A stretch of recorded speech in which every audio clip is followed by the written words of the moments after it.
Hello and welcome back. Today we discuss the Cadel road race.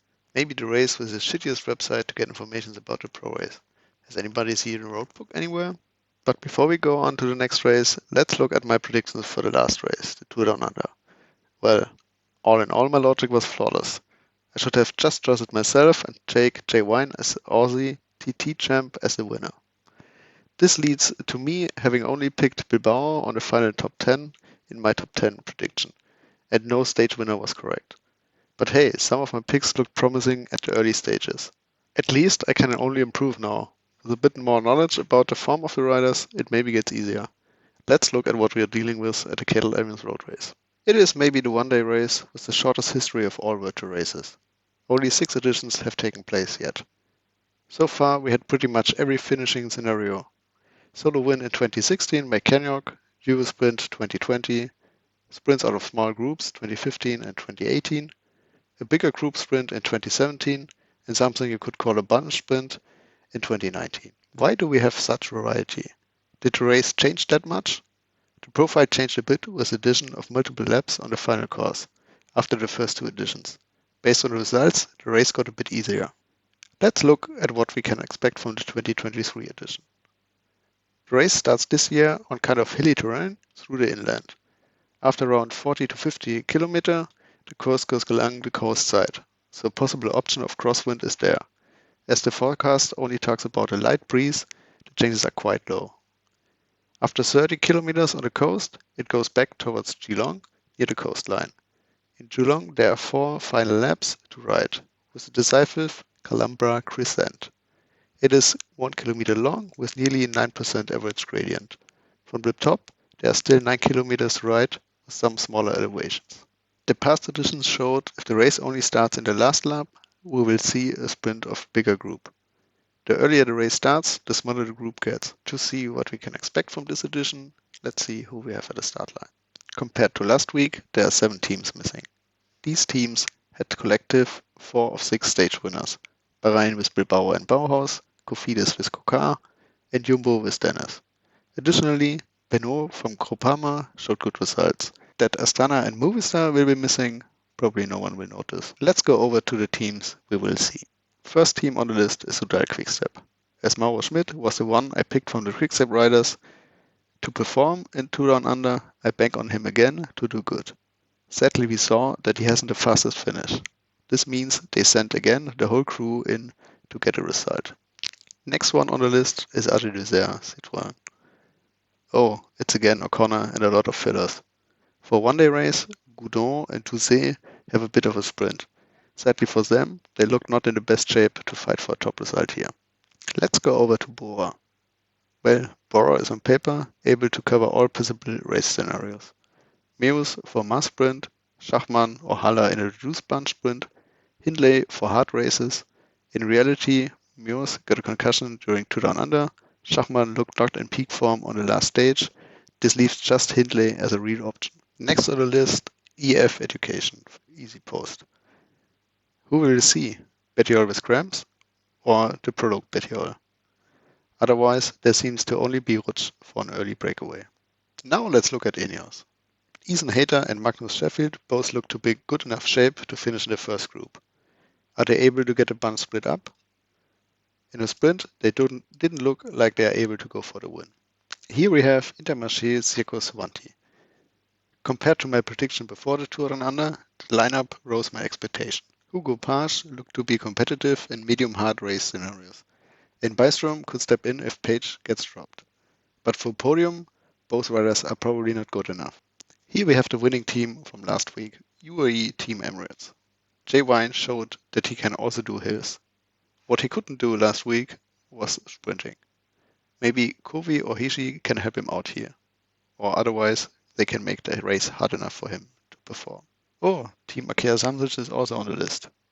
There was not a single noticeable result by them last week in the Tour Down Under. Have we found the clown team for this race? Team Jaco Alalula is something more promising. We're still in Australia. Simon Yates and Matthews are still a good duo for most scenarios, provided Matthews has not an off day again. And back again to the underperforming teams. Team DSM. As Bevin didn't show up on the Tour Down Under, this could also be a clown team. Surprisingly, Marius Meyerhofer had some noteworthy results last week, though they are in the fight for top 10 spot again. Trek Segafredo was an overperforming team. Liepins was okay in the sprints. Tesfazion and Tiberi showed up on the hilly stages, so Trek is also in the fight for a top 10 result. After we covered all World Tour teams, let's go over to Israel Premier Tech. With the little additions of the race so far, there was not much knowledge to drop. Here is one info. Daryl Impey was the last 3 editions on place 3. Can he do it a 4th time? As Simon Clark didn't look on the best level yet, Corbin Strong is again the guy who needs to get a result for them. A team not on the list last week is Bolton Equities Black Spoke. They just ranked up in the Pro Continental status. So I predict on James being a breakaway. Who will it be? Foos or Oram? They also have Aaron Gate. If he is in shape, he also could surprise with a top 10 result. The last team on the list is the Australian national team. There are some changes in the lineup compared to last week, but in the end, it's again Caleb Ewan on his own. After looking at all the teams on its own, let's group them on how I see them achieving a top result. Top results means for me at least a top 3. As mentioned in the history part, there are 4 possible outcomes.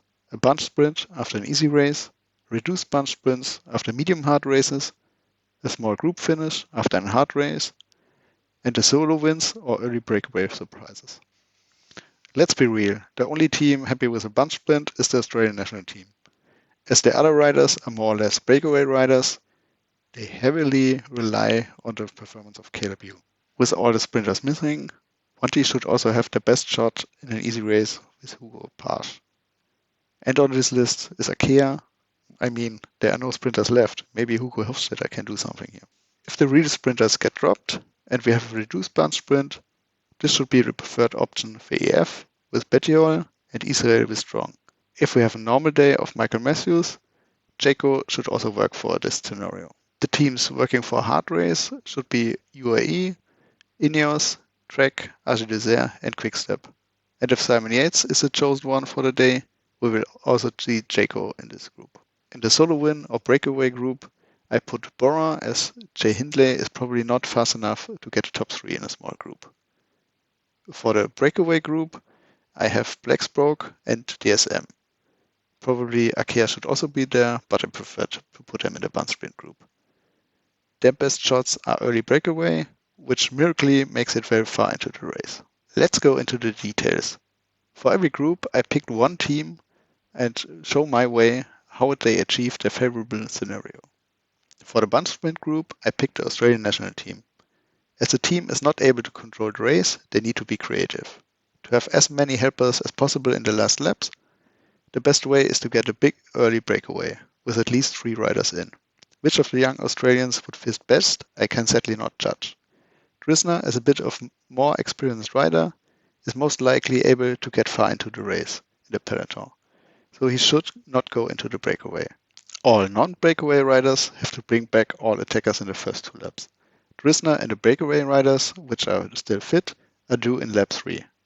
In the last lap, Caleb Ewan has to somehow channel his 2021 Pocho performance to not get dropped. If at this point everything worked as planned, the group should be big enough for other teams to also be interested to bring back late attackers. For the reduced bunch sprint approach, I picked Team Jaco. Michael Matthews should be the fastest guy from what we saw last week. With Simon Yates as a backup, they should be on the safer side to make the race harder. So how are they going to approach this? They have Simon Yates able to cover all attacks on the final climb. But let's start at the beginning. They brought Stewart, O'Brien and Durbridge to control the race in the approach to the final lap, and during the first 2 rounds. So far, no big difference to what the sprinter teams should do. The only difference is they want a small breakaway. In the second lap, they already can pick up the pace on the climb, probably with Harper, as he had to drop out of the Tour Down Under and look into good shape.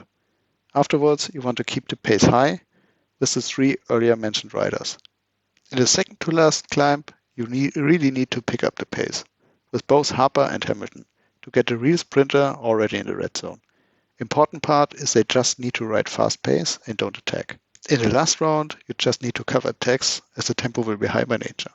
After covering attacks, Yates has the comfortable position to just hang on and not do any work. To bring back late breakaways, Harper and Hamilton have to step in again. The last tactical group to cover is to make a small group to the finish line. So the question is, how does the bunch not come back together again? The best way is to make the sprint teams, semi-sprint teams work as much as possible and use their workers early. To show this, I picked Team UAE. With Wine, Bennett and Hirschi, they had 3 riders placed in the top 15 at the GC in Tour Down Under. First, you want the early breakaway to be bigger than 3 riders. Best, you put a rider in. Options are Wink or Fisher Black. As they have no big names yet, the other teams aren't too scared. As seen before, wind will not be an option to split the race up. So you need to make the splits on the climb on the last laps. As the climb itself is too short to make riders drop from the wheel, you need to attack. My view how to do it would be to start in lap 1. Best with an attack of Bugs. If the group comes back early, you send him again and together with Covey on lap 2. In lap 3, they want Bennett to go, as he's not very fast in a sprint, and if the group is going out, you maybe have to cover with Hirschi. If the attack in lap 3 wasn't a decisive one, you have Mitch J. Wine, the strongest rider from last week left, totally fresh, and able to do the decisive move on the final climb. Well, now I assume we have a final split. Depending on how the group is composed, there's probably a whole book to write on what you should do in this situation. In short, go on full if no one is clearly faster than Wine. If someone is faster and Hirschi or Covey made it into the second group, wait for them. If one of them made it in the first group, ride for them. If Matthews made it also, you have to attack the group.